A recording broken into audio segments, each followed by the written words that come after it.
dalam buku Nehemia sepertinya tidak ada satu ayat pun yang menyebutkan Allah secara langsung menjawab Nehemia. Tidak ada kata-kata Allah berfirman atau jawab Allah kepada Nehemia. Tidak seperti misalnya Daud yang sering dijawab langsung oleh Tuhan. Pertanyaannya, apakah ini berarti Nehemia beriman sangat besar dan berani melakukan sesuatu karena dorongan hati? Nah, dalam hal ini saudara-saudara, Daud sering sekali mendapat langsung dari Tuhan karena dia bertanya pada imam. Ya, jadi kita harus hati-hati, kita harus mengerti bahwa pada zaman dulu memang kan kita itu atau umat itu bisa bertanya pada imam, dan imam besar itu ada urim dan tumim, di mana kalau nanti ditanyakan kepada Tuhan, Tuhan menjawab. Karena itu ketika Daud bertanya kepada Tuhan sering sekali adalah karena dia bisa bertanya melalui imam. Ya, jadi dalam hal ini tidak selalu juga sebenarnya Daud selalu mendapatkan jawaban itu langsung, ya, tetapi kadang-kadang atau setidak-tidaknya pada waktu dia bisa akses kepada imam, dia kemudian bisa mendapatkan jawaban Tuhan secara langsung. Nah, sedangkan pada zaman ini kan Nehemia itu mereka ada di pembuangan dan Nehemia itu ada di Persia. Karena itu tentu saja kemudian tidak bisa bertanya melalui imam seperti apa yang Daud lakukan. Nah, apakah berarti Nehemia beriman sangat besar dan berani melakukan sesuatu karena dorongan hati? Nah, jawaban Tuhan kan tidak perlu langsung ada suara Tuhan yang berkata atau melalui imam. Saya rasa ketika Nehemia berdoa dan bergumul, dia bisa percaya bahwa Tuhan menjawab doanya, sama seperti kita, ya, sama seperti kita.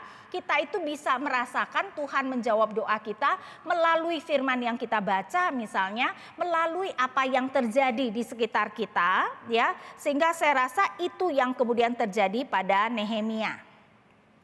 Dan di sini yang kedua, bagaimana jika ada dorongan untuk pelayanan namun Tuhan belum beri jawaban?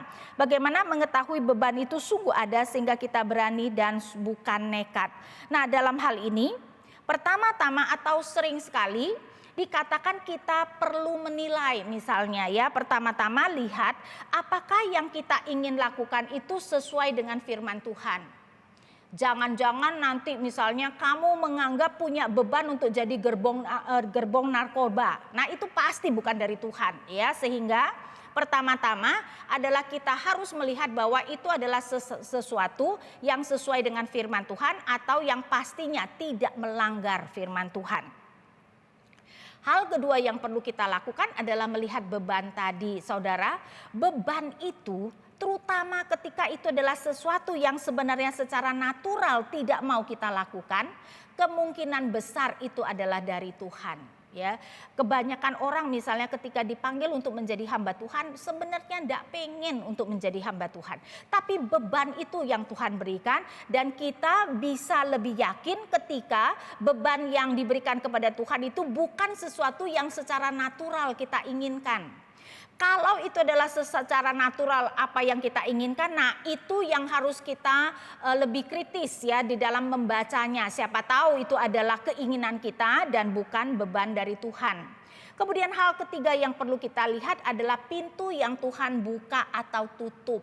Ya, jadi kalau kita sudah berupaya dan pintu-pintu selalu tertutup ya mungkin bukan itu. Walaupun hati-hati, kadang-kadang pintu itu pertama-tama Tuhan tutup untuk menguji apakah kita benar-benar bertekun di dalam melaksanakannya. Karena itu kalau cuma 1-2 kali pintu ditutup mungkin itu adalah ujian Tuhan.